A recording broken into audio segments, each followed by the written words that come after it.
भारी बारिश के चलते एक बार फिर केदारनाथ धाम में पहुंचने वाले जो श्रद्धालु हैं उनकी मुश्किलें बढ़ गई हैं और कल दोपहर के बाद से ही केदारनाथ धाम में बहुत ही तेज मात्रा में बारिश देखने को मिली और कई घंटों तक भारी बारिश केदारनाथ धाम में होती रही, जिसके कारण जो यात्री है उन्हें बहुत ही ज्यादा मुश्किलों का सामना करना पड़ा। केदारनाथ धाम की यात्रा पर अगर आप लोग अगले दिनों आना चाहते हैं तो जो अलर्ट है वह अगले 5 दिनों तक और भी केदारनाथ धाम में बारिश, हल्की से भारी बारिश होने की संभावनाएं हैं।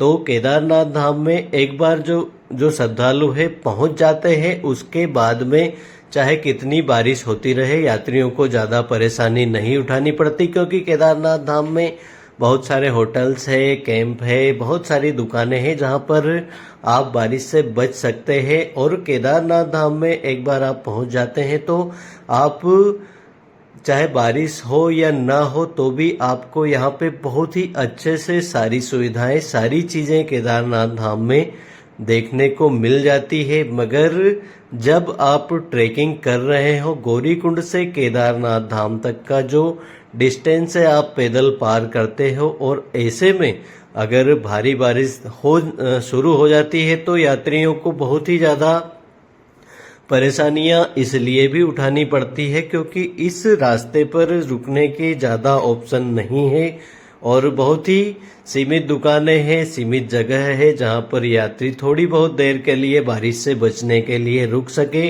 वहीं बात करें जो टीन सेट गवर्नमेंट द्वारा बनाए गए हैं वो भी काफी कम है।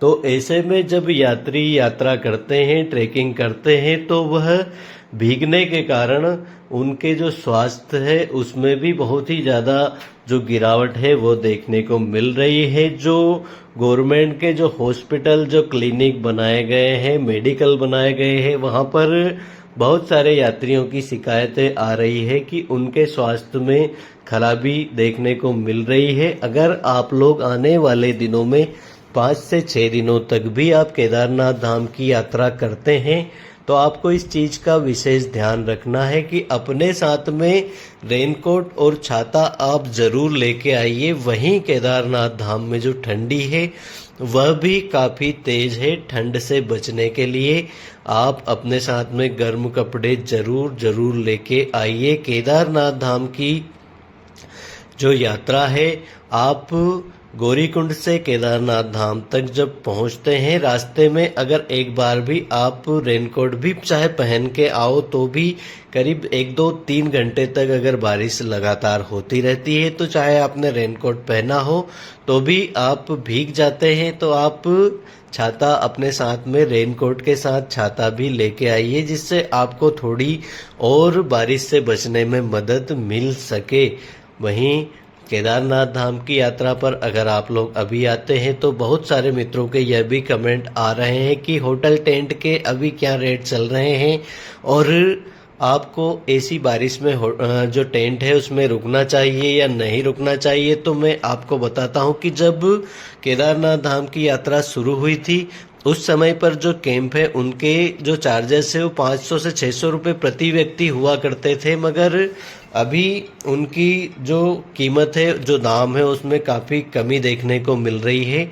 अभी आप लोग केदारनाथ धाम में अगर कैंप लेते हैं तो आपको 200 से 300 रुपए या 500 रुपए तक मिल जाएगा, जिसकी शुरुआत 200 रुपए से ही हो जाती है। वहीं आप अगर केदारनाथ धाम में बात करें कि सेफ है या नहीं है, तो ऐसी जो बारिश होती है ऐसे में आप कैंप में मत रुकिए, क्योंकि पिछले 2-3 दिनों में ऐसा देखने को मिला है। कई सारे कैंप भारी बारिश के कारण टूट भी जाते हैं। तो आप कैंप को जितना हो सके, बारिश अगर होती है तो आप कैंप को अवॉइड करिए। बात करें होटल्स में आपको क्या चार्जेस देने होते हैं, तो केदारनाथ धाम में अगर आप रूम लेते हैं तो अभी 5 से 6 हज़ार में आपको रूम मिल जाएगा। वहीं अगर आप होटल्स में डॉर्मेट्री लेते हैं तो 1300 रुपये आपको देने होंगे।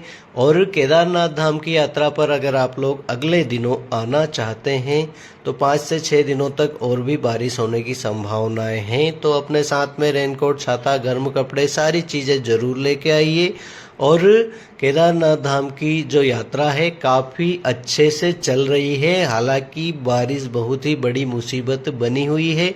यात्रियों की संख्या पिछले दिनों के मुकाबले थोड़ी कम देखने को मिल रही है।